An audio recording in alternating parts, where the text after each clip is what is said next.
대한민국 청소년의 회 뉴스 김나원 사무국 인턴 기자, 교육재정이란 교육에 소요되는 비용을 의미한다. 우리는 국가의 가장 주된 의무라 생각하기 쉽고 자원의 규모가 굉장히 큰 국방 분야에 가장 많은 예산이 투입된다고 생각하곤 한다. 그러나 사실 국방 예산의 2배나 되는 규모의 예산이 교육 분야에 투입된다.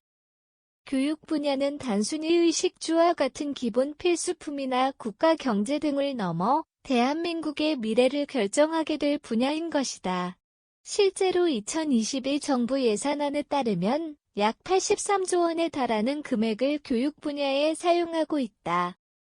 그렇다면 교육 재정은 왜 중요할까? 첫째는 교육 정책 수립 및 집행의 현실적 면모를 접할 수 있기 때문이다.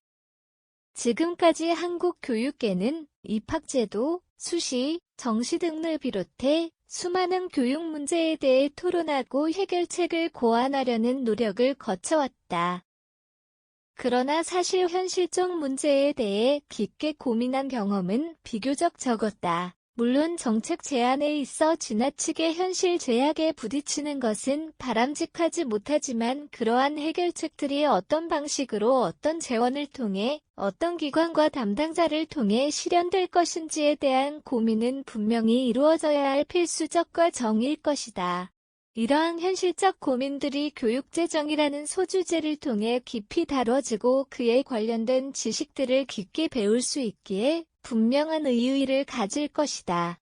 둘째, 사교육비의 심각성을 깨달을 수 있기 때문이다. 한국의 사교육열이 매우 강하다는 것은 알려져 있는 사실이지만 실제로 교육재정을 탐구하는 것을 통해 사부담 사교육비의 상승률과 1인당 월평균 사교육비의 금액을 본다면 그 심각성을 절실히 느낄 수 있다. 즉, 교육재정에 대해 고민하고 조사하며 토론하는 것은 단순히 지식적 측면을 넘어 비판적 사고를 함양할 수 있는 한국 교육계에 있어 중요한 경험이자 논지일 것이다.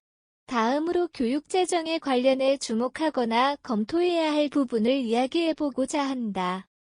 교육재정의 확보와 배분을 둘러싼 쟁점 중 대학재정 확보 정책 관련 논란에 대해 더욱 깊이 알아보는 것이 필요하다. 교육의 실질적 의미와 의의는 모두가 경제적 이유에 대한 걱정 없이 배움을 택할 수 있을 때 진정으로 실현될 수 있다. 현재 고등교육에는 초, 중등 분야의 교부금 제도 같은 안정적인 경제적 자원을 조달할 수 있는 법적 장치가 없기에 고민이 필요하며 심화적 검토가 필요할 것이다. 사실 고등교육 자체에 대한 도움은 국가장학금을 비롯해 대학 자체에서 진행하는 장학금 등 생각보다 많은 지원이 존재한다.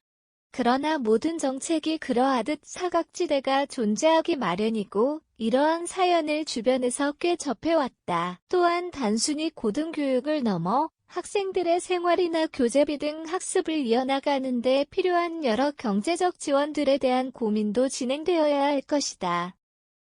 또한 앞에서 잠시 설명했듯 교육 분야에 이렇게 큰 규모의 국가 재원 국민들의 세금을 투입하고 있음에도 긍정적 평가를 얻지 못하는 것에 의문이 들기도 한다. 지방교육 재정 알림위에서 2018년 발표한 전국 17개의 시도교육청 예산 투자 비중 비교 자료에 따르면 교육재정 중에서도 높은 경우 무려 52.32%라는 절반이 넘는 비중을 인건비에 투입하고 있는데 이에도 불구하고 사실 공교육 교사들에 대해 부정적 평이 주를 이루는 것에는 분명한 개선의 필요성이 존재한다. 현재 한국의 사교육 시장이 지나치게 거대한 것에도 문제가 있으나 공교육의 질 상승 측면에서도 고민이 필요하다. 물론 한국의 교사들은 굉장히 많은 양의 공부를 하고 학생들을 가르칠 수 있는 충분한 역량을 갖추고 있다. 공교육 교사들에 대해 일방적인 비판을 진행하는 것이 아니다. 그러나 교육 현장 속 딜레마는 교사들의 권태감에 있는 듯하다. 부임한 지 3년만 지나더라도 열정적이고 적극적인 신입교사에서 벗어나 단순히 학생들을 가르치고 행정 업무를 처리하는 쳇바퀴에 갇힌 교사로 전락해버리는 것이다. 그렇다 보니 수업의 질은 자연스레 떨어지고 학생들은 공교육에 집중하지 못한다. 아무래도 국가교육 공무원이라는 직책이 성과제로 이루어진다기보다는 교사 개개인의 책임감과 의무감에 그 역할과 능력을 부여하다 보니 이러한 교사들의 딜레마가 발생한다고 생각된다. 교육재정이 효율적으로 운용되고 있는지에 대한 검토가 필요할 것이다.